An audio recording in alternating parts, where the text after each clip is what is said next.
Subscribe Black Magic Film Studios for 3 new videos every week. Click on the bell icon and never miss a video from Black Magic Film Studios. दोस्तों, इस video में मैं आपको बताऊंगा मेरे subscribers ने मुझे भेजी हुई कुछ अविश्वसनीय कहानियाँ। आत्मा का कब्जा।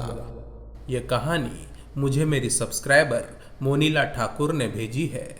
जब यह घटना हुई थी तब मैं सिर्फ 3 साल की थी और इस घटना के बारे में मुझे मेरे घर वालों से बाद में पता चला। एक रात मैं मेरे परिवार के साथ अपने घर जा रही थी। रात हो चुकी थी और करीबन 2 बज रहे थे।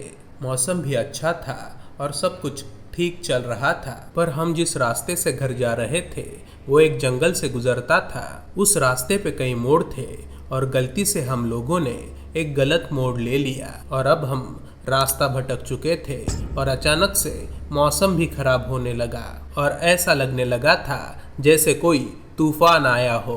और तभी हमने देखा कि हमारी कार के आगे कोई शख्स खड़ा था और पापा ने जल्दी से कार रोक ली, पर तभी जोरों से बिजली कड़की और वो गायब हो गया। और जब पापा ने कार स्टार्ट की तब वो शख्स कार के बगल में ही खड़ा था। सभी इस घटना के बाद बहुत डर गए थे। जैसे तैसे रास्ता ढूंढ के हम लोग घर पहुंचे, पर उस रात के बाद हमारे घर में अजीबोगरीब चीजें होने लगी और इसी वजह से घर में डर का माहौल रहता था। फिर एक पंडित को बुलाया गया जिसने बताया हमारे घर पे एक आत्मा का कब्जा है और इसीलिए हमने उस पंडित से कह के हमारे घर में एक बड़ी सी पूजा करवाई। कुछ दिनों तक ऐसा लग रहा था कि सब कुछ ठीक हो गया है, पर कुछ दिनों बाद ही घर में अजीब घटनाएं घटनी फिर से शुरू हो गई। फिर हम लोगों ने एक बड़े से तांत्रिक को बुलवाया। तांत्रिक ने हमारे घर पर आकर उस आत्मा से संपर्क बनाने की कोशिश की और फिर तांत्रिक ने हमें बताया कि उस आदमी की वो आत्मा उसके खूनी को ढूंढ रही है। फिर तांत्रिक ने कुछ टोटके करके जैसे तैसे हमारे घर को बचा लिया, पर वो घर अब पहले जैसा नहीं रहा था। किसी का उस घर में दिल नहीं लगता था और इसीलिए 1 महीने बाद हम लोगों ने उस घर को हमेशा के लिए छोड़ दिया। हॉस्पिटल का मुर्दा घर। ये कहानी मुझे मेरे सब्सक्राइबर अप्रतिम मिश्रा ने भेजी है। ये कहानी दरअसल एक पुलिस ऑफिसर की है और इस पुलिस ऑफिसर का नाम था जयराज और जयराज ने सुलझाए एक अजीबोगरीब केस की ये कहानी है। उसकी ट्रांसफ़र राजस्थान के एक छोटे से गांव में हुई थी। ये गांव एक शांति प्रिय गांव था और इसीलिए पुलिस को ज़्यादा काम भी नहीं रहता था। एक रात पुलिस स्टेशन में फ़ोन कॉल आता है। हेलो, मैं इंस्पेक्टर जयराज बात कर रहा हूँ। क्या हुआ? मैं हॉस्पिटल से बात कर रहा हूँ। यहाँ के मुर्दा घर की एक लाश का दिल गायब है। क्या? दिल गायब है? रुको, मैं अभी के अभी वहाँ पहुँचता हूँ। और जैसे ही जयराज उस हॉस्पिटल में पहुँचा, वहाँ हॉस्पिटल के सभी कर्मचारी मौजूद थे। तभी हॉस्पिटल का जो इंचार्ज था उससे जयराज की बात हुई। तब उस हॉस्पिटल के इंचार्ज ने जयराज को चौंका देने वाली एक बात बताई। उसने बताया कि सिर्फ एक लाश का नहीं बल्कि मुर्दा घर में रखी 4 लाशों के दिल गायब हैं। जब उन्होंने मुर्दा घर में रखी एक लावारिस लाश को जलाने के लिए बाहर निकाला तभी ये बात सामने आई थी। उस गांव का वो एक अकेला बड़ा हॉस्पिटल था और इसीलिए उस हॉस्पिटल के मुर्दा घर में रोजाना कई लाशें आती थीं और इसीलिए जयराज ने फौरन ही राजेंद्र नामक कांस्टेबल को उस मुर्दा घर की सुरक्षा करने के लिए अपॉइंट कर दिया। जयराज का ऐसा मानना था कि मरे हुए लोगों से ज़्यादा जिंदा आदमी खतरनाक होते हैं, पर उसे ये भी मालूम था कि रात के वक्त मुर्दा घर की रक्षा करना कोई आसान काम नहीं है। 2 दिनों तक कुछ नहीं हुआ। फिर एक दिन हॉस्पिटल इंचार्ज का फिर से फ़ोन आया। उसने जयराज को ये बताया कि मुर्दा घर के बाहर खड़े रहने वाला कांस्टेबल नहीं आया है। जयराज को आश्चर्य तो हुआ, पर उसने सोचा कि शायद राजेंद्र किसी ज़रूरी काम से घर पे रुका होगा। इसीलिए उसने विजयपाल नामक एक दूसरे कांस्टेबल को हॉस्पिटल में उसी ड्यूटी पे अपॉइंट कर दिया। फिर कुछ दिन बाद हॉस्पिटल के इंचार्ज ने जयराज को फ़ोन करके बताया कि और एक लाश का दिल गायब है। जयराज ने हॉस्पिटल के इंचार्ज से पूछा कि वहाँ कांस्टेबल था या नहीं, तो उसने बताया कि कांस्टेबल मौजूद था, फिर भी यह हुआ। चिंतित होकर जयराज फौरन ही हॉस्पिटल जा पहुंचा। हॉस्पिटल पहुंच के वो विजयपाल से मिला और उससे पूछा, तुम्हारे यहाँ रहते हुए और एक दिल कैसे गायब हो गया और तुम्हारे सर पे ये चोट कैसे लगी है? और विजयपाल ने अपनी कहानी जयराज को बताई। उसने बताया कि कल रात जब वो हॉस्पिटल के मुर्दा घर के बाहर निगरानी कर रहा था, तब अचानक से लाइट चली गई और इसीलिए वो लाइट की सप्लाई चेक करने सप्लाई रूम में चला गया, पर वहाँ उसे कोई प्रॉब्लम नहीं दिखा, इसीलिए वो वापस लौट रहा था और तभी उसे अंधेरे में एक काला साया मुर्दा घर से बाहर आते हुए दिखा और विजयपाल उसका पीछा करने लगा। और जब उसने उस साये को पकड़ने की कोशिश की तो उस काले साये ने विजयपाल को जोरदार धक्का देते हुए जमीन पर गिरा दिया, जिसमें उसके सर पर चोट लग गई। विजयपाल ने कहा कि फर्स्ट एड करवाने के बाद उसने पुलिस स्टेशन में भी कॉल किया था, पर किसी ने फोन नहीं उठाया और उसने जयराज को चेतावनी देते हुए कहा, जिस तरह उसने मुझे धक्का दिया था, मुझे नहीं लगता वो कोई इंसान या जानवर है, जरूर वो कोई पिशाच होगा। इस बात पर जयराज ने गुस्सा करते हुए कहा, क्या बकवास कर रहे हो? ऐसा कभी होता है क्या? सुनो, मैं तुम्हारे साथ आज खुद रुकूंगा और देखता हूँ वो कैसे मुर्दा घर से दिल चोरी करता है। उस रात जयराज और विजयपाल और 2 हवलदार तोमर और बजरंगी उस मुर्दा घर के अंदर रुके थे और 2 हवलदारों को हॉस्पिटल के गेट पर तैनात किया गया था। उस रात अचानक से बारिश शुरू हो गई और लाइट भी चली गई। थोड़ी देर बाद विजयपाल ने कहा कि उसे टॉयलेट जाना है और उसने कहा कि हॉस्पिटल में कहीं अकेले जाने से उसे डर लग रहा है और इसीलिए वो हॉस्पिटल के बाहर मौजूद झाड़ियों में जा रहा है। थोड़ी ही देर बाद उन झाड़ियों से चिल्लाने की एक जोरदार आवाज आती है। इंस्पेक्टर जयराज दौड़ते हुए उस जगह पर पहुंचता है और देखता है कि दोनों हवलदार बिल्कुल किसी खंबे की तरह वहां खड़े हैं और जमीन पे खून से लथपथ विजयपाल तड़प रहा है। पास जाने पे जयराज देखता है कि विजयपाल की छाती में एक बड़ा सा गड्ढा हो चुका है। ऐसा लग रहा होता है जैसे किसी ने विजयपाल की छाती से उसका दिल खींच निकाला हो। और तभी जयराज को एक परछाई अंधेरे में तेजी से भागती हुई दिखती है। जयराज उसका पीछा करने की कोशिश करता है, पर वो अंधेरे में कहीं गायब हो जाती है। जयराज दौड़ते दौड़ते ही हॉस्पिटल में पहुंच जाता है। आईसीयू में पहुंचने के बाद उसे पता चलता है कि विजयपाल का भी दिल गायब है। वहां उसे और एक लाश दिखाई देती है जो कांस्टेबल राजेंद्र की होती है। वो लाश कुछ हद तक सड़ चुकी होती है और उसका भी दिल गायब होता है। उसी वक्त बारिश के पानी में भीगा हुआ हॉस्पिटल का इंचार्ज जयराज के सामने आता है। जयराज सोचता है कि सभी हॉस्पिटल के कर्मचारी सूखे हैं, पर यह अकेला बारिश के पानी में भीग चुका है। पर जब जयराज उस हॉस्पिटल इंचार्ज को चलते हुए देखता है तो उसका शक गायब हो जाता है, क्योंकि वो हॉस्पिटल इंचार्ज लंगड़ाते हुए चल रहा होता है। दूसरे दिन जयराज पूरा हॉस्पिटल खाली करवा देता है। उस रात हॉस्पिटल में इतने पुलिस तैनात होते हैं कि वो कोई पुलिस स्टेशन लग रहा होता है। सभी लोग वहाँ कोई गतिविधि होने का इंतजार कर रहे होते हैं। उसी वक्त एक फोन कॉल आता है जिसमें हॉस्पिटल इंचार्ज की पत्नी रोते हुए मदद मांग रही होती है।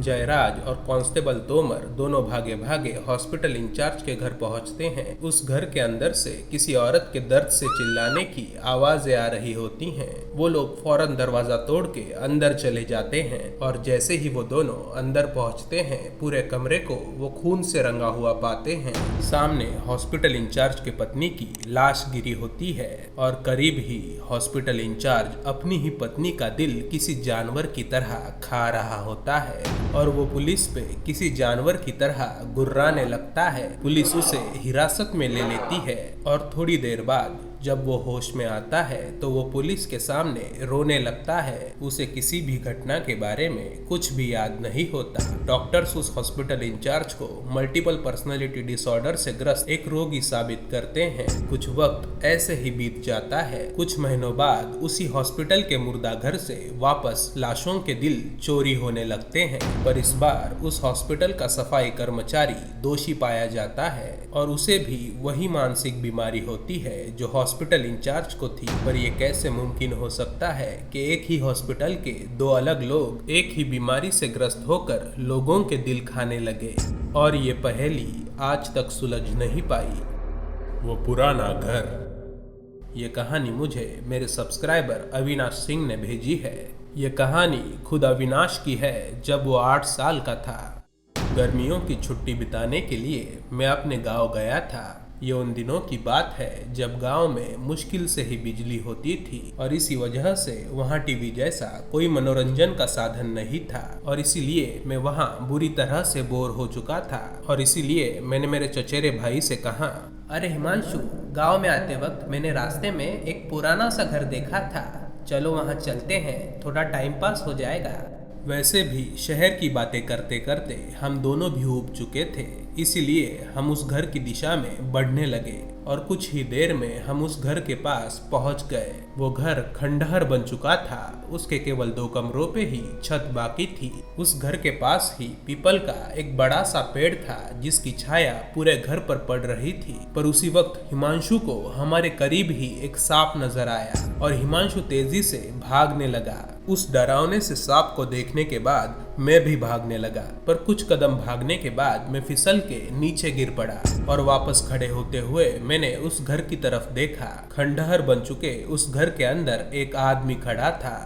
ये बात बहुत अजीब थी क्योंकि उस घर में ना तो कोई रहता था, ना उसके आसपास कोई और घर था। उस आदमी के हाथ में एक डंडा था और उसने ऊंची आवाज में मुझसे कहा, इधर आओ। मैं डरा हुआ था और हिमांशु भी वहां से भाग चुका था, और इसीलिए ज्यादा न सोचते हुए मैं उस आदमी के पास चला गया। वो जिस कमरे में खड़ा था उसे छत नहीं थी, और जैसे ही मैं उसके करीब पहुंचा वो दूसरे कमरे का दरवाजा खोलने के लिए मुड़ा। उसकी पीठ अब मेरी तरफ थी।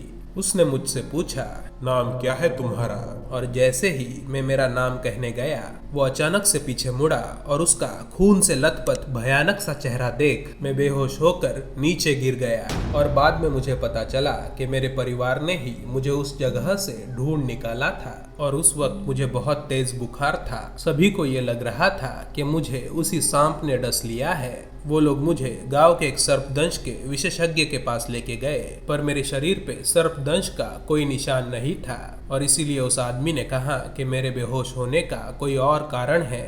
जिसके बाद मुझे वो लोग अस्पताल लेके जा रहे थे, तभी उसी आदमी ने कहा कि ये मामला डॉक्टर्स की समझ के बाहर का है, इसे गांव के सरहद पे बसने वाले बाबा के पास लेके जाना होगा। सभी लोग मुझे लेकर बहुत चिंतित थे, इसीलिए उस बुजुर्ग का कहना सबने मान लिया, और उस बाबा ने भी जब मेरी हालत देखी तो उसने फौरन ही मुझको लेकर अपनी धार्मिक प्रक्रियाएं शुरू कर दी। और थोड़ी ही देर बाद उसने सबको बताया कि मेरे ऊपर किसी प्रेत का साया है और उस प्रेत को हटाने में और वक्त लगेगा। पर अब तक मुझे बेहोश हुए 1 घंटे से भी ज्यादा वक्त बीत चुका था, और इसीलिए मेरे मम्मी पापा ने ये सब बीच में ही रोक दिया और मुझे फौरन ही अस्पताल लेके गए। उस अस्पताल के डॉक्टर को भी शायद पता नहीं था कि मैं बेहोश क्यों हुआ था। उसने कहा शायद सर्दी और बुखार के कारण इसे कमजोरी आई होगी, जिसके बाद हम लोग दवाइयां लेकर गांव लौट आए। पर अभी भी मैं बेहोशी के हालत में ही था। दवाइयों के कारण मेरी हालत धीरे धीरे सुधर रही थी, और अगली सुबह जब मुझे होश आया तो सभी को मुझे होश में आता हुआ देख बहुत खुशी हुई थी।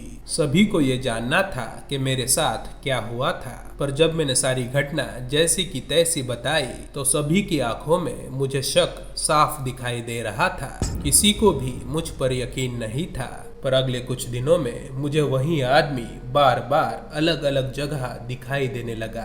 ऐसा लग रहा था मानो उसने मुझ पे नजर रखी हुई थी। एक रात मैंने ये बात मेरी मम्मी को बताई, पर माँ ने कहा कि मैं बीमार हूँ और ये सब मेरा वहम है, और उसी रात मेरी हालत वापस खराब हो गई और अचानक मेरे एक हाथ पे कटने का निशान बन गया और उसमें से तेजी से खून बहने लगा। पर तभी हमारे घर के दरवाजे पे जोरदार दस्तक पड़ी और हमारे घर वही बाबा आए थे, और उन्होंने कहा कि मुझ पर उसी प्रेत ने फिर से हमला किया है, और फिर उन्होंने मुझे लेकर अपनी विधि फिर से शुरू कर दी। पर इस धार्मिक प्रक्रिया के दौरान मैं अचानक से उठ गया और अजीबोगरीब व्यवहार करने लगा। मैं भागने की कोशिश कर रहा था और किसी जानवर की तरह गुर्रा रहा था, पर तभी बाबा जी ने मेरे सिर पर एक सिक्का रखा और मैं शांत हो गया। और कुछ देर बाद बाबा ने कहा कि उन्होंने सफलता से मेरे शरीर से उस प्रेत को हटा दिया है। बाबा उस प्रेत को पहचानते थे। बाबा ने बताया कि ये प्रेत पहले उनके कब्जे में था और एक दिन वो अचानक से बाबा के कब्जे से भाग निकला था और जिसके बाद उस प्रेत ने मुझे अपना शिकार बनाया था। और सुबह जब मैं उठा तो मैं पहले की तरह स्वस्थ महसूस कर रहा था। हम लोगों ने बाबा का शुक्रिया अदा करने के लिए उन्हें बहुत ढूंढा पर वो हमें कहीं नहीं मिले। शायद वो उस गांव से हमेशा के लिए जा चुके थे। पर इस घटना के बाद से मैंने वापस कभी ऐसी डरावनी जगहों पर जाने की हिम्मत नहीं की और फिर ऐसी कोई घटना मेरी जिंदगी में वापस नहीं हुई।